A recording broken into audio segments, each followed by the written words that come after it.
Our hearts beat to the city streets. We began to feel the fire. We rise like tall buildings as the chemicals they take us higher. 한국산 자동차의 수출, 미국에 대한 수출에 비상이 생겼습니다. 4월 2일서부터 수입차 관세를 부과하기로 트럼프 대통령이 발표를 했습니다. 정치 유튜버들이 한국에서는 보수나 진보할 것 없이 돈방석에 오르고 있다고 합니다.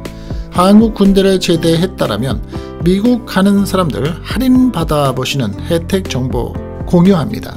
잠을 잘 못 잔다면 이렇게 얼굴이 변한다고 말하고 있는 AI의 그 표현 함께 짚어봅니다.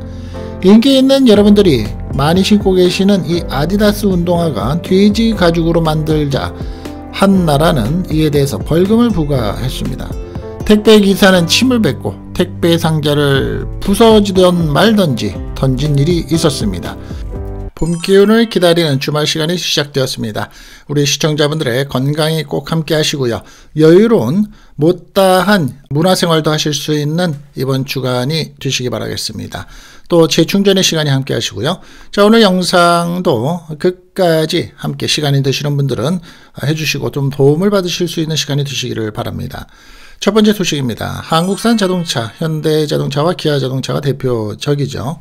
아무래도 먼저 짚어봐야 될 이슈라고 생각을 하는데요. 미국에 대한 수출에 결국 비상이 생겼습니다. 트럼프 대통령은 4월 2일서부터 수입차에 대해서 관세를 부과하겠다는 소리입니다.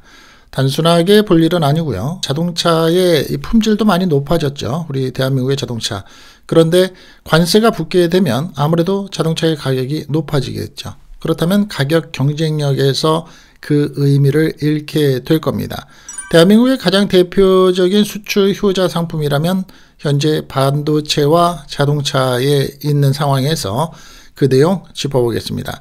도널드 트럼프 미국의 대통령이 14일 현지 시간으로서 미국이 수입하는 자동차에 대한 관세를 오는 4월 2일께부터 내놓을 계획이라고 밝혔습니다. 우리나라에도 직접적으로 영향을 바로 주게 되는 건데요. 트럼프 대통령은 이날 백악관에서 행정명령 서명 행사에 참석을 하면서 수입 자동차세에 대한 도입 일정을 묻는 취재진에게 아마도 4월 2일께라고 답을 한 겁니다.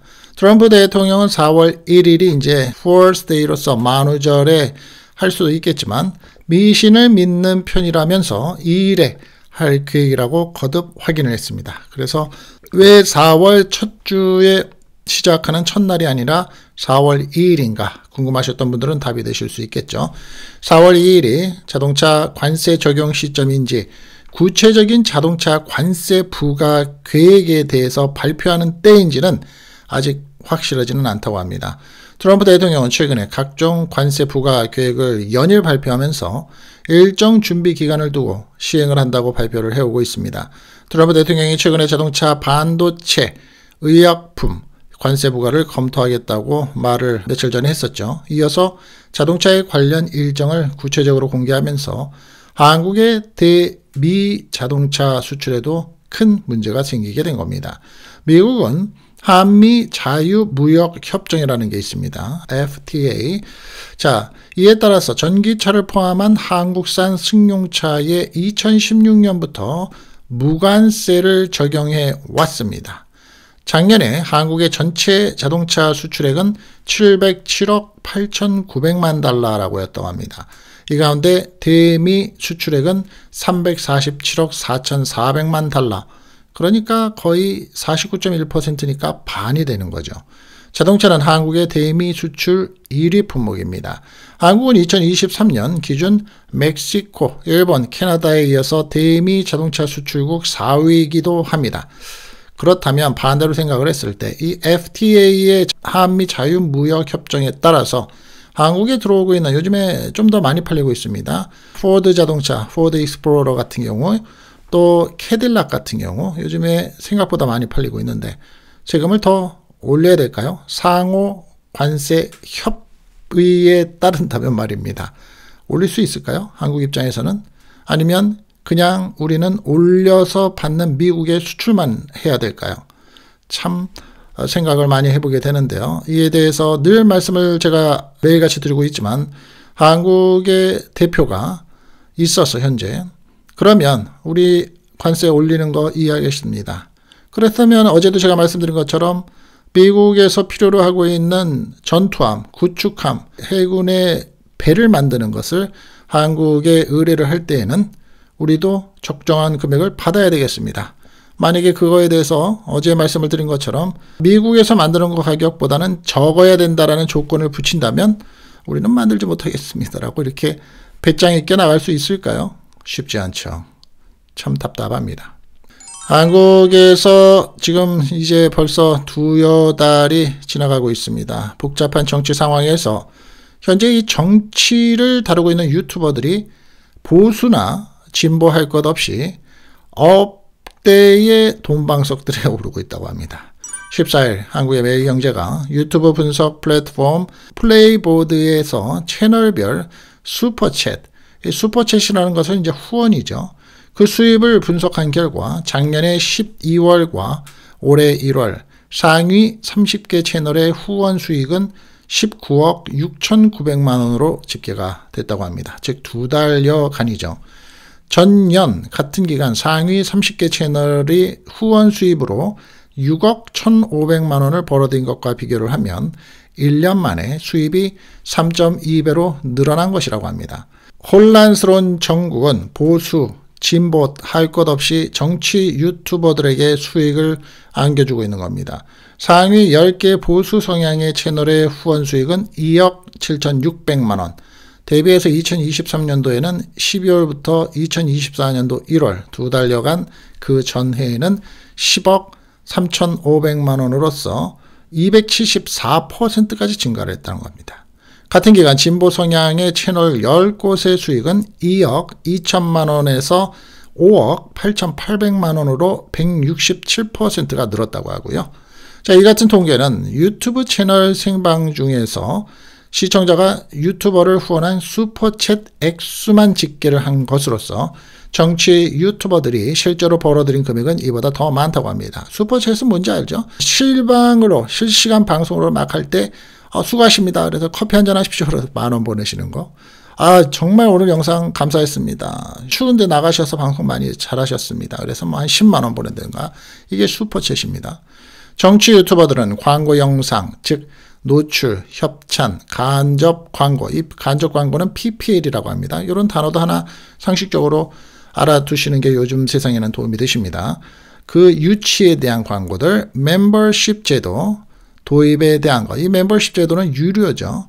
자율 후원 계좌 운영 등 다양한 방법으로 부가적인 수입을 얻고 있다는 겁니다. 유튜버에서는 게임, 여행, 운동, 연애 상담, 먹방 등 다양한 주제의 생방송이 넘쳐나고 있지만 가장 많은 후원의 수익을 거두고 있는 사람들은 정치 유튜버라고 합니다. 한국 내 슈퍼챗 수입 탑 100에 포함된 정치 유튜버의 채널을 지난해 1월 26곳에서 11월 39곳으로 늘어난 데 이어서 12월 51곳으로서 올해 1월 중에 58곳이 증가를 했다고 합니다. 액수로 보면 지난달 슈퍼챗의 수입 상위 100개 채널에 유입된 후원금이 약 19억 9,300만 원 중에서 13억 2,100만 원이 58개 채널 정치 유튜버들의 몫이었다고 합니다. 한 달에 1,000만 원 이상 후원 수익을 올린 정치 유튜브 채널은 작년에 1월 12곳에서 올해 1월 47곳으로서 4배가량 증가를 했다고 하고요. 요즘에 여러분들도 공영방송인 뉴스 채널 잘 안 보시죠. 그리고 많은 사람들이 유튜브의 채널에 많이 흡수가 되고 있습니다. 정계, 경제, 일반인, 학생, 교수, 정치인, 종교인 할 것 없이 모두 사실 그쪽에 많은 시간을 들이고 있는 입장에서 정치 유튜버들이 보수와 또 진보할 것 없이 돈을 엄청나게 벌고 있다고 합니다. 한국에서 군대에 제대하신 분들 계시죠? 많이 계실 겁니다. 저 역시 그러한 경험을 가지고 있는 사람인데 저도 이런 거 하나 만들어 놔야 되지 않을까 하는 생각이 듭니다. 제대를 하고 나면 전역증이라는 것을 신청하면 받을 수 있는데요. 미국 가시는 분들은 이 전역증을 가지고 할인을 받을 수 있는 일들이 있다고 합니다.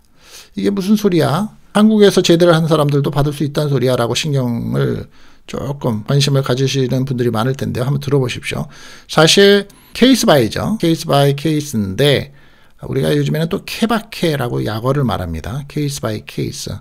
person to person. 사람마다 좀 다를 텐데 그래도 없는 것보다는 낫지 않겠습니까? 이러한 그 할인을 받아주는 것은 국립공원, 수족관, 또 박물관 이런 데는 거의 해주는 모양입니다. 잘 들어보십시오.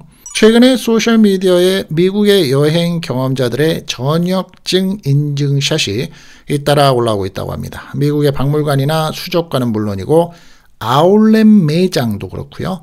음식점에서도 할인을 받을 수 있다는 소문이 나면서 군 전역자 사이에서 전역증이 미국의 여행 필수 준비물이 되고 있다는 겁니다. 이해가 되셨죠? 어떤 내용인지. 그런다면은 음식점들도 줄 수 있다. 왜 미국은 그러면 이런 거를 주느냐? 이 미국은 전쟁에 참여를 하거나 또 군인에 대한 대우가 전 세계에서 가장 많은 나라 중에 하나이기 때문입니다. 여성들은 남편이나 남자친구에게 전역증 받아와, 재발급 받아 라고 제안을 한다고 합니다. 과거 전역증은 구겨지기 쉬운 코팅 용지의 구시대적인 디자인으로 전역자들의 외면을 받았는데요. 전역 즉시 찢어버리고 나온다는 사람도 많았습니다. 이러한 지적에 병무청은 2021년 신분증과 같은 플라스틱 카드 형태로 전역증을 발급하기 시작을 했습니다. 외국에서도 전역 사실을 증명할 수 있도록 뒷면에는 영문으로 인적사항을 기재한다고 합니다. 요즘에 드라이버 라이센스도 그렇죠. 운전면허증. 미국 전역의 박물관, 식당, 쇼핑몰 등에서 군 전역자 할인이 일반적으로 이루어지기 때문입니다. 할인 혜택에는 연령 제한도 없고요. 백발노인이 전역증을 제시하고 할인을 받는 일이 일상적입니다. 전역자 할인율은 보통 10%에서 20%, 10%에서 20%가 대부분인데 원래 할인과는 상관없이 추가 할인을 해주는 경우가 대부분입니다. 현역, 전역, 군인이 받는 혜택이 어지간한 VIP 신용카드 멤버십보다 좋다는 말이 나올 정도로 할인율이 높은 미국. 골프장의 그린피는 전역증을 내밀면 30에서 50%까지 할인해 주는 곳도 있습니다. 2006년 육군을 만기 제대한 한 사람은 최근에 미국 뉴욕을 여행하다가 전역증 덕을 톡톡히 봤다고 블로그나 SNS에서 올리고 있는데요. 한 의류 매장에 들어가서 원하던 옷을 고른 뒤 계산대에서 전역증을 내밀었다고 합니다. 직원은 military discount? 라고 하더니 바로 10% 할인해 줬다고 합니다. 한 한국인 전역자는 할인을 받으면서 왜 외국의 군대를 전역한 나한테까지 이런 혜택을 주느냐라고 물었다고 합니다. 그러자 직원은 우리는 모든 베테랑들에게, 베테랑이 이제 전역한 군인을 말하죠. 존경한다, 리스펙트한다라고 답을 했다는 겁니다. 할인 혜택을 제공하는 각종 기업이나 업장마다 전역 군인의 국적 할인 기준이 정확히 알려지지 않기도 했다고 합니다. 하지만 미국의 캘리포니아에서 식당을 운영하는 한 한국 사람은 한인이죠. 많은 미국인이 대한민국을 6.25 베트남전 때 함께 싸운 혈맹으로 인식을 하고 있다면서 그러한 차원에서 한국군의 전역증을 미군과 동일하게 취급하는 경우가 많다라고 말을 하기도 합니다. 실제로 한국군 군복을 입고 미군과 같은 예우를 받았다는 예비역 현역들의 증언도 다수가 나온다고 합니다. 특히 한국에서 미군 부대, 카츄샤나 미군 부대에서 근무를 한 경험이 있으면 거의 확실하게 받는다고 합니다. 참고가 되시고요. 여러분들과 함께 이 정보 공유를 한번 해보시는 것도 나쁘지 않을 것 같습니다. 여러분들 수면 시간 좋으십니까? 저는 수면 시간이 좋지 않습니다. 사실 저는 10여 년이 넘게 하루에 4시간 이상을 못 자는 것 같습니다. 왜 그렇게 못 자느냐라고 물으신다면 나름대로는 제 성격인 것도 같고 제가 최선을 다하고 하루를 살겠다고 살아온 지가 수십 년째인데 그러다 보니까 시간이 참 모자릅니다. 그래서 주변에서는 제 주변의 지인들이나 친구들이 너 그러다가 한 방에 안 좋아져 이런 얘기를 참 많이 하는데 불구하고 들을 때는 맞아 그러는데 또 듣고 난 다음에는 언제 그런 말을 들었냐는 듯이 살고 있는 게 큰 문제이긴 합니다만 잠을 못 자면 AI한테 물었습니다. 인간이 어떻게 변하느냐 라고 했더니 얼굴이 이렇게 변한다고 표현을 했습니다. 많은 사람들이 이런 말을 입에 달고 삽니다. 일이 많거나 불면증 등으로서 충분히 자지 못하면은 피부가 늙고 살찌는 것이 걱정된다 라고 얘기를 하죠. 사실 잠을 많이 못 자는 사람들이 살도 많이 찌죠. 당장 잠부터 푹 자는 게 좋겠다라고 생각을 합니다. 인공지능 AI를 활용해서 7시간 미만으로 잠이 부족한 사람의 얼굴과 신체의 변화를 분석한 결과 피부 노화, 체중 증가 등 적나라한 변화가 포착됐기 때문입니다. 뉴욕포스트 등 외신은 12일 침구 제조업체인 심바가 수면 부족을 겪고 있는 남녀 변화를 AI 이미지로 도출을 하고 7시간 미만 수면, 7시간 미만의 수면을 왜 따졌느냐면 그게 수면 부족의 경계로부터 들어간다고 합니다. 7시간 미만의 수면이 사람에게 미치는 영향에 대한 연구를 하고 결과를 보도한 겁니다. 영국의 성인 2175명을 대상으로 수면의 습관, 신체 건강, 외모에 관한 설문조사를 하고 이를 토대로 AI의 수면 부족으로 인한 얼굴과 신체 변화를 이미지로 만들게 했다고 합니다. 그러자 AI가 충분히 잠을 자지 못한 여성의 이미지를 도출했는데 수면이 부족한 여성은 우선 피부에 직격탄을 맞았습니다.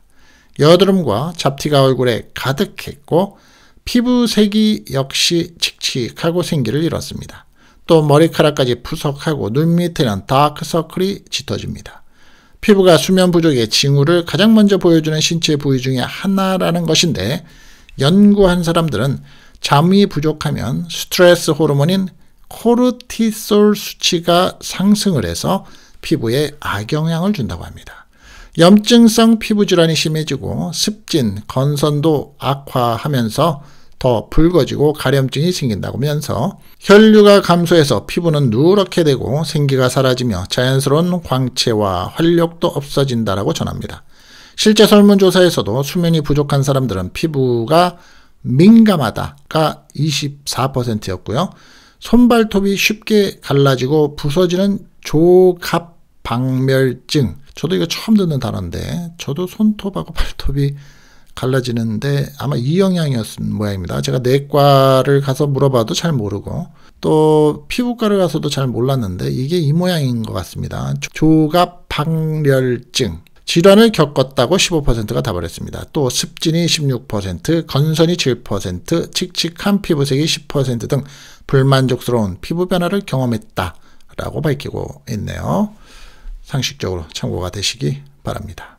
지금 보이시는 운동화 전 세계적으로 인기를 끌고 있죠. 젊은이들한테 굉장히 인기를 끌고 있는데 저도 역시 선물을 받은 신발이 하나가 있는데 아직까지 한 번도 신지 못했습니다. 선물을 받았는데 제 발 사이즈를 맞게 보냈는데 선물을 신으니까 작더라고요. 그래서 신지를 못하고 그냥 놔두고 있는 신발인데 이 신발이 돼지 가죽으로 만들었던 모양입니다. 스포츠 브랜드 아디다스가 돼지 가죽을 사용했음에도 이를 표기하지 않았다가 튀르기예에서 벌금령을 받았다고 하네요. 지난 13일 AFP 통신회 등에 따르면 튀르기예 정부는 운동화에 돼지 가죽을 사용했지만 이를 표기하지 않은 아디다스에 $15,000, 약 2,100만 원의 벌금을 부과했다고 합니다. 이에 아디다스 측은 벌금에 대한 언급 없이 온라인상의 제품 설명을 수정했다라고 전하고 있습니다. 아디다스는 운동화 모델인 삼바, 진짜 가죽으로만 표기하고 해당 가죽이 돼지 가죽이라는 건 명시하지 않았다는 겁니다. 저도 이 방송 끝나면 이 신발 좀 만져봐야 되겠는데요. 돼지 가죽이었다. 소 가죽이 아니고. 튀르기예에서는 사회 대다수 종교적인 감수성과 배치가 되는 재료로 사용될 경우에 광고와 제품 설명에 명확하게 표시를 해야 한다고 합니다. 튀르기예는 전체 인구의 90% 이상이 무슬림이기 때문에 중요한 게 여기죠. 돼지고기를 금기시하고 있다는 겁니다. 튀르기예 국가 종무국은 2020년 돼지 가죽이나 돼지털을 이용해서 신발이나 의류를 만드는 건 허용되지 않는다라며 대부분의 이슬람 학자는 돼지 가죽이 가죽 가공이나 유사한 공정을 거쳐도 종교적으로 정화될 수 없다고 본다라면서 밝힌 바도 있는데요. 저도 몰랐네요. 방송 끝나자마자 바로 확인을 해봐야 되겠습니다. 돼지 가죽이었다. 한국에서 엘리베이터를 타야 될 일이 어디가 많을까요? 아파트가 아무래도 제일 많습니다. 오피스텔, 아파트, 오피스 빌딩.